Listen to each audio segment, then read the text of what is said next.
Hey, yo, it's Guido coming at you with the Tactics Talk, guys. Feeling a little bit under the weather here. Wah wah for me. We have we have trades badly today. We're just going to jump forward as we go. Going down to one video a day, I think, for the foreseeable future. Not just because I'm feeling a little poorly today, but although that is the impetus for today's effort.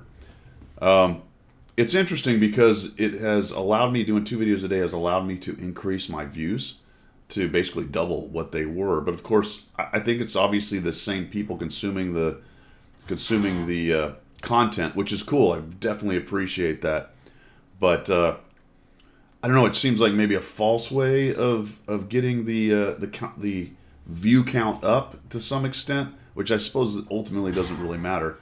But the other part of it is taking up a whole bunch of time, which I talked about this probably 5 months ago or so, that I needed to look at how much time I was taking doing my content and all that. So at this point, I am going to scale it back to one video a day. There may be some days where there's two, especially if I build up content. But it's become a bit of a grind. Speaking of a bit of a grind, while I was talking, poor trades badly, just got absolutely hammered trying to get across over here to the heavy brawling area. And if you recall from yesterday, I talked a lot about the meta and how stagnant it is and how you get punished in heavy tanks trying to get to heavy tank brawling areas. And you'll notice that poor trades badly got punished big time. All those light tanks that went to the middle, you'll see, where is he right now? The 1357, the Type 64, the T71 not doing a whole bunch to help their team. They're all raging around down the flats down there. Nobody really lighting up the guys that were hammering the KV2 and trades badly as well. That KV2 comes on the corner and then he bounces off of him. That's very painful. Another miss, which was nice. The T29's moved up. So we've got two of the tier 7s and two KV2s here, and right now we're facing an IS and a KV2 at least. And trades badly is going to make the best of a bad situation. Unfortunately, they got stuffed back here. They didn't. It gets hammered again right there. They weren't able to cross safely because the enemy team, all their light tanks and scouts were able to come up and over and get shots, while Trades Badly's team and mediums were all hanging out in the back. Look at this 1357 is raging around. He never really gets forward. T71 makes a move down into the dead ships down there, which is a little bit overextended. There's not much he can do. Why? Well, in theory, let's just take a look at this. In theory, he's kind of spotting this area, maybe back here, but there's nobody up on the ridges to do anything about it. Even if he sees anyone back here, it's arty, but there are three arty. So right now, it's not a super bad situation, minus the fact that Trades Badly's team is hammered. So this is kind of one of those refuse to die situations. All you can do at this point is turtle up and hope for the best. Now you need to maneuver within this little tactical area as best you can and try to make as good a decisions as you can and attempt not to trade that last 351 hit points if you can. But it's going to become more and more difficult for Trades Badly. Plus we've got artillery involved, and you would think, hey Guido, this is pretty well just a safe arty spot. Well, we'll find out about that in just a minute. We'll find out about that in just a minute. As a matter of fact, I don't know who killed the KV. I don't know if it was arty. Let's see. It was maybe the 304. I think it was the 304, I believe, that got him right there. So Trades Badly is just side scraping, staring in there and wondering when that KV2 is going to come around and thump him. The good news is he's got the T29 and Echelon to his left, so it's not as bad a situation as you might think. Although he's lit by the IS right there as well. The enemy 1357 is going up onto the carrier, and look at where their 1357 is.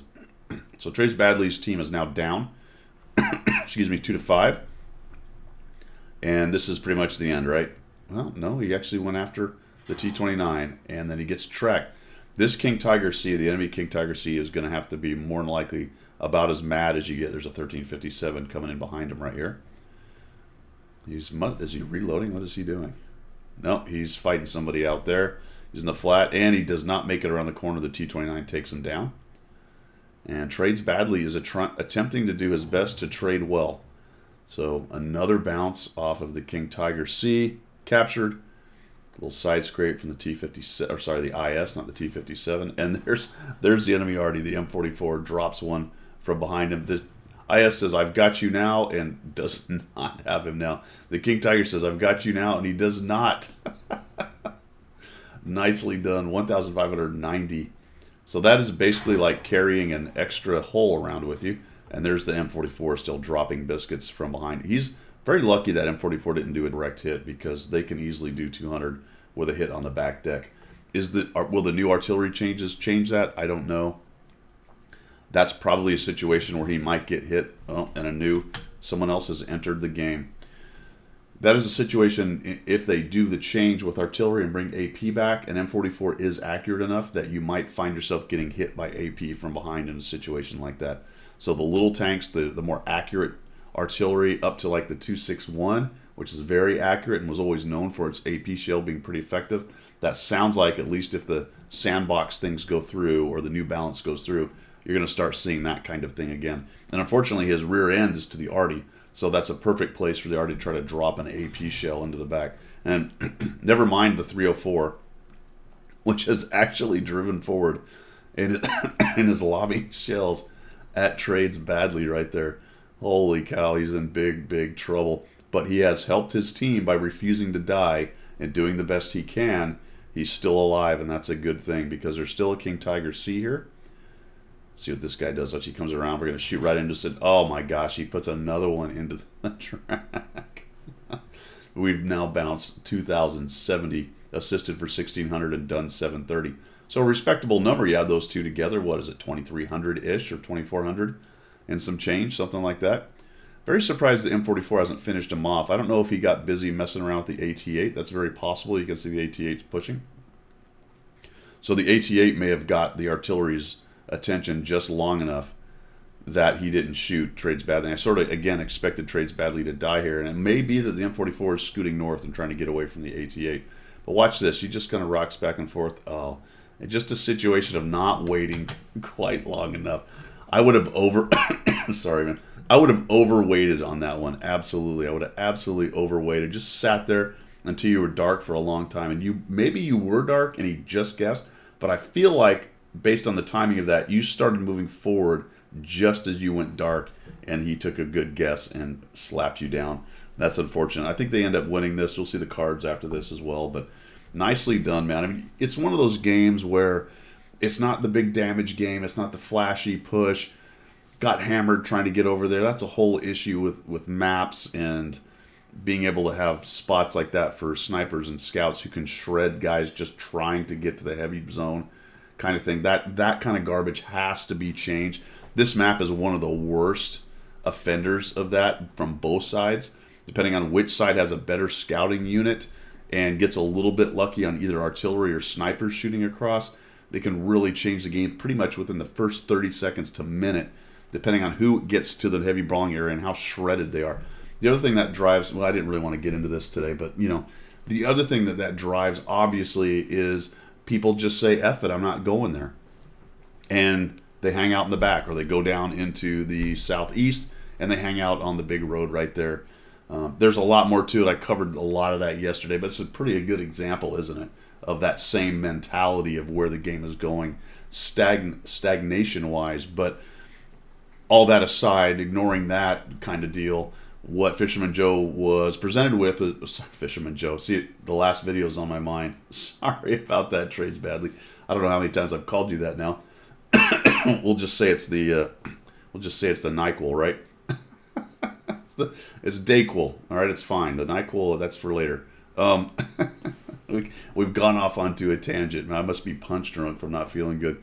Where was I? I have no idea. Trades badly. We were talking about Trades badly. Did a really nice job of holding that corner and just doing the best that he can do. And I think, regardless of what the meta is and all the other things that are swirling around the game, just playing a video game of any kind, and this one in particular, because that's what we're looking at, if you just stick with it, and for every shot that comes out and every situation you're presented with, do the best you can. And it's kind of like the thing from The Martian, right? I think at the end of the movie or in the book. It's in the book too, I believe. But basically the quote is something to the effect of, how did you survive? Well, I had a problem. I solved that problem.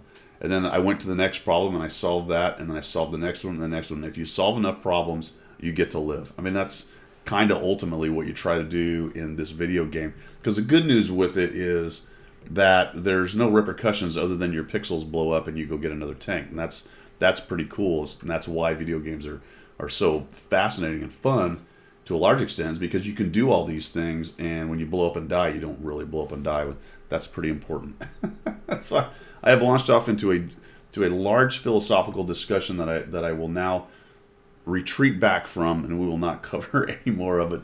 This is your only video of the day. I am going to go, I think, cough a little bit or something. But that's all I've got for now. Thanks for tuning in, everybody. We'll see you tomorrow. Cheers.